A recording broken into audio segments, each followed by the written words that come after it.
Halo semua, kembali lagi di episode Brida Bincang Inovasi bersama saya dan Badan Riset dan Inovasi Daerah Kabupaten Bangli. Tentunya berkolaborasi bersama para inovator hebat yang akan menyajikan perbincangan yang inspiratif. Di sini kami mengajak pemirsa semua untuk selalu berkreasi, berinovasi, serta berkolaborasi dalam rangka mewujudkan generasi kreatif yang tentunya berkontribusi positif untuk kita, masyarakat, dan Kabupaten Bangli. Dari Bangli untuk negeri. Jadi langsung saja kita pada episode kali ini kedatangan inovator hebat, yaitu Bapak Iputu Eka Pradjana. Selamat pagi Bapak, terima kasih sudah menyempatkan waktunya untuk datang ke sini, menemani kita semua di sini. Yang mana Bapak Iputu Eka Pradjana merupakan inisiator dari inovasi sejuta aksi di SMP Negeri 1 Tembuku. Betul ya Bapak ya? Iya, betul sekali. Oke, apa kabar Pak Eka? Baik ya. Oke, inovasinya sebenarnya sangat menarik sekali Bapak. Saya baca sekilas dari kemarin itu sangat menarik dan ingin tahu lebih dalam lagi bagaimana pelaksanaan inovasi sejuta aksi ini di sekolah dan tentunya nanti detail-detailnya mungkin ada detail-detail yang kurang yang sudah saya baca itu Bapak bisa jelaskan di sini, nggih? Oke, langsung saja ya Pak ya. Sebenarnya apa itu inovasi sejuta aksi Pak? Sejuta aksi itu adalah akronim dari setiap Jumat mengumpulkan tabungan dan kegiatan numerasi. Oke, ya. Oke, terus ruang lingkup kegiatannya seperti apa Pak? Dan misalnya apa ada hal-hal yang menarik yang membuat inovasi Bapak ini beda dari yang lainnya? Kalau inovasi sejuta aksi sebenarnya ini ada latar belakangnya karena satu, saya melihat banyak anak-anak itu masih budaya konsumtif. Apa-apa dapat uang jajan 10.000 rata-rata dihabiskan. Kemudian ada kegiatan yang lain harus minta ke orang tua. Kemudian juga melihat juga anak-anak itu kayaknya tidak terkontrol, misalnya membelanjakan uang jajannya. Kemudian selain itu juga dilihat dari berawal dari raport pendidikan yang kami terima, di mana dalam raport pendidikan SMP 1 Tembuku itu ada salah satu indikator yaitu di numerasi masih rendah.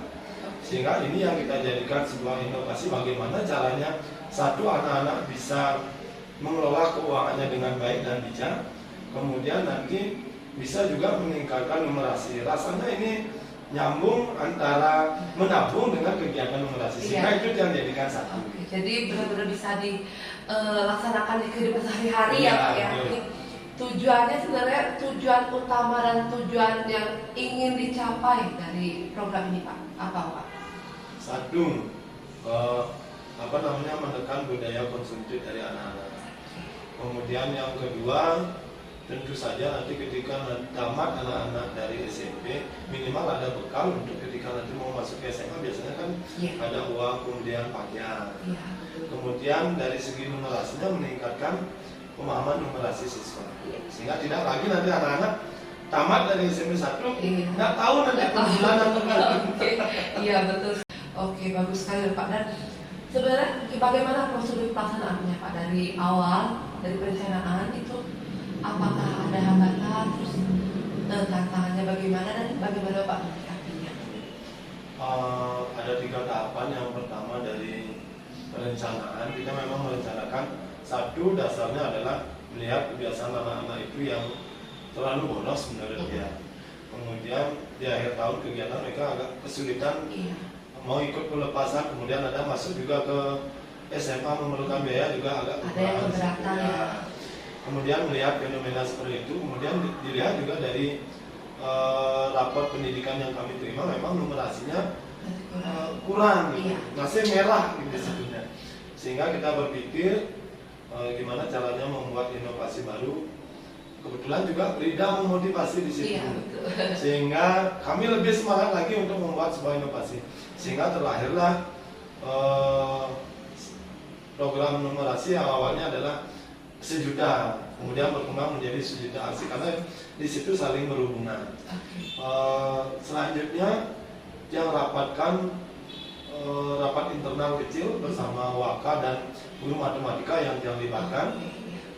Yang rapatkan kecil gimana kalau kita buat program begini.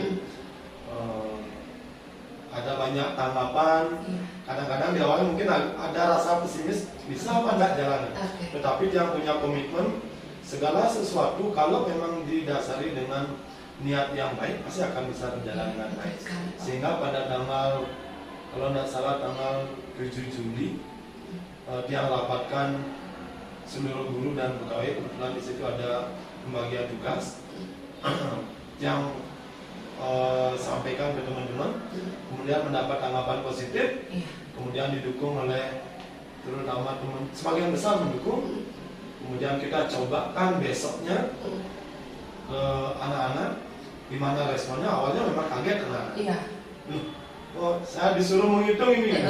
Ada kesulitan memang anak-anak, ada banyak anak-anak yang terutama di perkalian 6 dan 7, 8 itu yang memang agak kesulitan. Sehingga dengan kita cobakan begitu, awalnya malu-malu anak-anak. Kemudian dia pancing dengan memberikan reward, semangat dia. Salah dia selalu menyampaikan dia salah nggak apa-apa, yang penting mencoba dulu.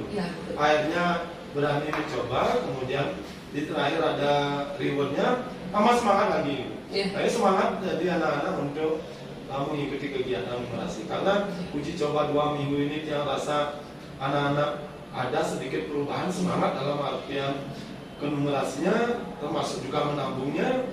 Akhirnya kita tetapkan sebagai program yang tetap di sekolah. Oke, luar biasa sekali loh Pak. Jadi memang dampaknya tuh luar biasa ya, terutama untuk siswa. Dari yang awalnya memang keterbatasan pemahaman numerasi, terus kedua juga keterbatasan ekonomi yang mereka miliki gitu. Program ini tuh benar-benar jadi menyamaratakan siswa ya Pak. Selain dari apakah ada perubahan dari lapor pendidikan yang sekolah terima terkait pemahaman numerasi tadi, dan apa saja hasil-hasil lainnya dari program ini Pak? Tentu saja ada perubahan. Di awal yang rapor pendidikan kami itu masih merah, tiba-tiba di 2024 setelah pelaksanaan program itu melonjak paling tinggi tingkatannya gitu. Kenaikannya itu lebih paling tinggi di antara yang lain. Itu yang kami rasakan. Kemudian anak-anak juga sekarang untuk perkalian, kemudian ada sejenis permainan-permainan yang kami terapkan. Awalnya anak-anak memang kesulitan di hitung-hitungan, tetapi sekarang hampir rata-rata sudah bisa. Karena setiap hari Jumat anak-anak itu pasti akan diajak kegiatan numerasi. Kemudian pengelolaan keuangan juga anak-anak sudah mulai sadar. Nah, artinya tidak diberikan uang jajan 10.000 gitu misalnya, dihabiskan. Nah, sekarang sudah mulai dikumpulkan sedikit di sini sehingga anak-anak punya tabungan. Karena sebenarnya ini berkaitan antara menabung dengan numerasi. Karena bagaimana dia mengelola keuangan mereka, kira-kira dengan uang segini bisa nggak saya mengumpulkan, kemudian barang apa yang bisa saya beli, kemudian bagaimana caranya, itu juga bagian dari numerasi. Sehingga kegiatan menabung ini secara tidak langsung anak-anak itu sudah melakukan kegiatan numerasi. Iya, betul sekali Pak. Apalagi mereka udah bisa bagi budgetnya untuk mengelola keuangannya itu luar biasa sekali. Jadi dampaknya sangat terasa ya Pak, terutama untuk di ekonominya siswa itu sendiri gitu ya. Oke, jadi kalau pemirsa belum tahu ini, Bapak Putu Eka Pradiana ini sudah bisa mengantarkan SMP 1 Temuku sebagai peraih penghargaan BISA tahun 2025 ya Pak ya. Oke, itu berapa ya? 2024 juga ya. Oke, 2 tahun berturut-turut loh. Jadi luar biasa sekali semangat inovasi mereka di sekolah loh.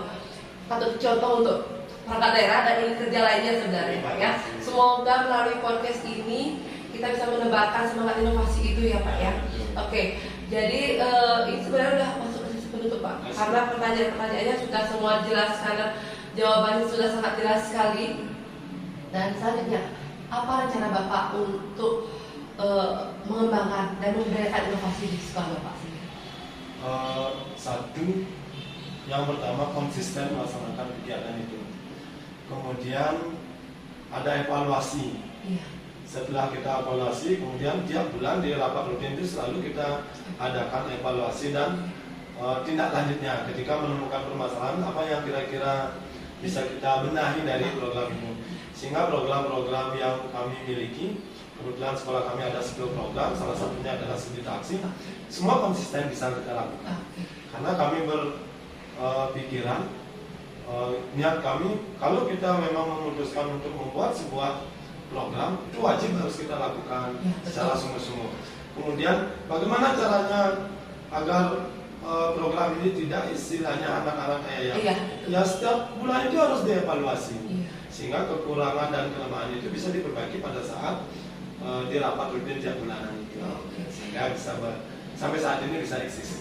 Oke, jadi Monef itu tadi penting sekali ya Pak, karena memang ada beberapa program dari instansi lainnya atau bagaimana itu hanya terputus gitu. Jadi kan sangat disayangkan ya, padahal programnya bagus gitu. Cuman ya betul seperti kata Pak Eka tadi itu Monef itu tiap bulan memang penting ya, karena untuk menindaklanjuti hambatan-tantangan yang kita hadapi sama pelaksanaan. Oke. Dan harapannya Pak, bagaimana harapan Bapak? Apa harapan Bapak terhadap inovasi sejuta aksi ini khususnya maupun inovasi-inovasi lainnya dari SMP Satu Buku ke depannya? Harapan saya mudah-mudahan dengan kegiatan sejuta aksi, satu, anak-anak dalam pengelolaan manajemen keuangannya bisa lebih bagus lagi. Kemudian nanti ketika mau masuk ke SMA atau ke SMK, minimal ada cadangan biaya yang bisa dipersiapkan sehingga tidak kelabakan begitu masuk, ada biaya-biaya sehingga tidak ini yang menyebabkan anak-anak itu putus sekolah. Kemudian secara numerasi ada peningkatan dari anak-anak kami, sehingga nanti ketika ada di dunia usaha, di dalam kehidupan mereka tentu saja akan diadakan berbagai dengan fenomena terkait dengan numerasi itu. Penjumlahan nanti jual barang segini, kira-kira untungnya berapa, kemudian bahannya berapa. Nah kan mereka belajar dari numerasi itu, sehingga nanti bisa bermanfaat untuk kehidupan mereka saat ini. Terima kasih ya Pak ya atas perbincangannya hari ini, itu semua luar biasa sekali loh pemirsa. Jadi di episode ini tentunya banyak hal-hal inspiratif yang dapat kita petik dari inovasi sejuta aksi tadi. Yang pertama yaitu untuk menekan sifat-sifat konsumtif dari diri kita sendiri, serta untuk lebih memahami numerasi itu sendiri ya Pak ya. Oke, luar biasa sekali ini inovasinya, semoga bisa direplikasi ya selanjutnya oleh sekolah-sekolah lain mungkin yang ingin mengikuti program Bapak gitu ya. Oke, jadi terima kasih banyak Pak Eka, senang sekali tentunya bisa berbincang dengan Pak Eka seputar inovasi ini di sini. Dan terima kasih untuk pemirsa semuanya yang sudah menonton Berita Bincang Inovasi di kanal YouTube kami Berita TV, dan tentunya semoga selalu menginspirasi dan membudayakan inovasinya itu sendiri. Dari Bali untuk negeri. Terima kasih.